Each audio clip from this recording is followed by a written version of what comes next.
Kidney और gall bladder stone के खात्मे का जरिया। अब यूएनआई स्टोन कैप्सूल्स के जरिए खात्मा कीजिए। R&S यूनानी pharmacy, first floor, syndicate bank, Bahadurpura x road, Hyderabad. अस्सलाम वालेकुम नाज़रीन, आइए नज़र डालते हैं आज की अहम खबरों पर। सबसे पहले आज हम आपको खबर बताने जा रहे हैं जो कि पार्लियामेंट से है।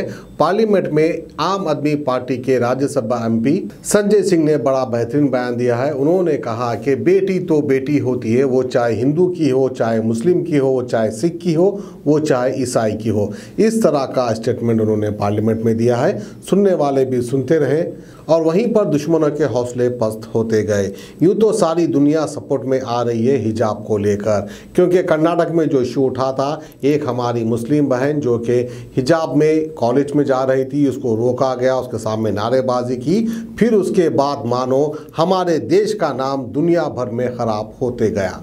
तो बहरहाल इस तरह के वारदात को लेकर हुकूमत भी अभी खामोश है। हुकूमत को सख्त इक़दाम उठाना चाहिए। वहीं पर हमारे तेलंगाना के CM KCR साहब की दुख्तर यानी कविता जो MLC भी है, उन्होंने अपना एक स्टेटमेंट दिया है। उन्होंने कहा कि मैं कविता हूँ, मैं सिंदूर लगा सकती हूँ क्योंकि सिंदूर लगाने का हक मुझे है, तो उसी तरह मुस्लिम बहन को भी जो है हिजाब पहनने का हक है। तो बहरहाल कहीं ना कहीं हमारे हिंदू बहनें और हिंदू भाई भी सपोर्ट में आ रहे हैं। तो आइए आपको ले चलते हैं पार्लियामेंट, आपको दिखाते हैं कि संजय सिंह ने किस तरह का बयान दिया। एक ही सरकार से अनुरोध करना चाहूंगा कि अपना ध्यान देश की तरक्की पर लगाइए, देश को आगे बढ़ाने पर लगाइए। बेटी बेटी होती है, हिंदू की हो, मुसलमान की हो, सिख की हो, ईसाई की हो, उसकी इज्जत के साथ खिलवाड़ मत कीजिए। इस सरकार के दावे हैं, अब उस पर थोड़ी बात कर लेते हैं। मान्यवर इन्होंने कहा है कि 60 लाख नौकरियां देंगे। मैं पूछना चाहता हूं, आपने तो स्वयं स्वीकार कर लिया, पहले तो आप 2-2 करोड़ करके लोगों को मूर्ख बनाते रहे, और अब आप खुद स्वीकार कर रहे हैं कि 2 करोड़ आपके बस की नहीं है। अब आप 60 लाख नौकरियां देने की बात कह रहे हैं। और आप नौकरियां कैसे दे रहे हैं नौजवानों को मान्यवर?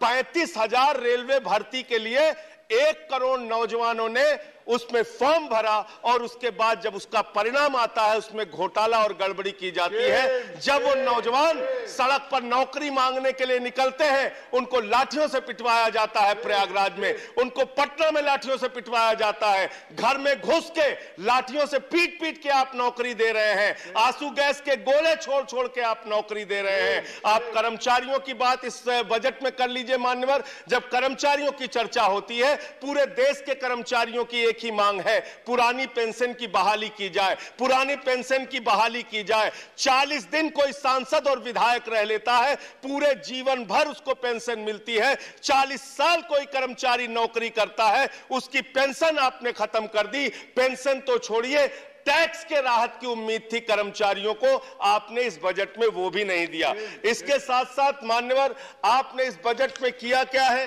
22 तक सबको घर देने की आपकी योजना थी। वो 22 तक घर देने की योजना भी पूरी तरीके से जमीन पर उतर के नहीं आई, वो भी फेल साबित हुई। जब आपसे पूछा जाता है सरकार की उपलब्धि क्या है, सरकार की आमदनी क्या है, आप सीना ठोक के कहते हैं अरे हमने तो आमदनी बढ़ा दी, देश का एयरपोर्ट बेच दिया। फिर आपसे पूछा जाता है कुछ आमदनी बढ़ी क्या सरकार की, कहते हैं हाँ बिल्कुल बढ़ा दी। Steel Authority of India Limited बेच दिया, कोल इंडिया बेच दिया, BPCL बेच दिया, LIC बेच दिया, बैंक बेच दिया, पोर्ट बेच दिया, सब कुछ बेचने का काम किया। ये आपका मेक इन इंडिया है, ये आपका डिजिटल इंडिया है। मानवर मैं खत्म कर रहा हूं। मानवर मैं मनरेगा की आप बड़ी पीठ थपथपाते हैं अपनी। मनरेगा की चर्चा बहुत होती है, मनरेगा का बजट आपने खत्म कर दिया, खाद की सब्सिडी आपने कम कर दी। इसका मतलब जो गरीबों को अन्न देने की योजना है, वो भी योजना एकमात्र आपकी दिखावा है, और मार्च के बाद गरीबों को अनाज हिंदुस्तान में मिलना बंद हो जाएगा। अंत में आपके माध्यम से एक ही सरकार से अनुरोध करना चाहूंगा कि अपना ध्यान देश की तरक्की पर लगाइए, देश को आगे बढ़ाने पर लगाइए। बेटी बेटी होती है, हिंदू की हो, मुसलमान की हो, सिख की हो, ईसाई की हो, उसकी इज्जत के साथ खिलवाड़ मत कीजिए, गुंडागर्दी मत कीजिए। आप तय करने वाले कोई नहीं होते कौन क्या पहनेगा, कौन क्या खाएगा, कौन क्या कैसे रहेगा, कौन। जाफर इस्लाम, आई एम सॉरी, प्लीज। अब आपको गुर्दे में और पित्ते में पथरी यानी किडनी स्टोन या गैल ब्लैडर स्टोन होने पर नहीं है घबराने की ज़रूरत। शहर हैदराबाद में सालों से इस इलाज के लिए ख़ानदानी सिलसिले से चला आ रहा है भरोसेमंद नाम RS यूनानी फार्मेसी, जहां पर ख़ास तौर पर पित्ते में मौजूद पथरी और दोबारा पथरी ना होने का किया जाता है मुकम्मल इलाज। आपको इस दर्द से हमेशा के लिए मिल जाएगा छुटकारा। No side effects, no operation. तशखीस करते हुए दवाएं की जाती है फराहम। तो देर ना करें, जल्द ही तशरीफ़ लाए RS यूनानी pharmacy, Bahadurpura X road, opposite Canara bank, Hyderabad. मज़ीद तफसीलात के लिए रब्त करें 9390 610 436 पर।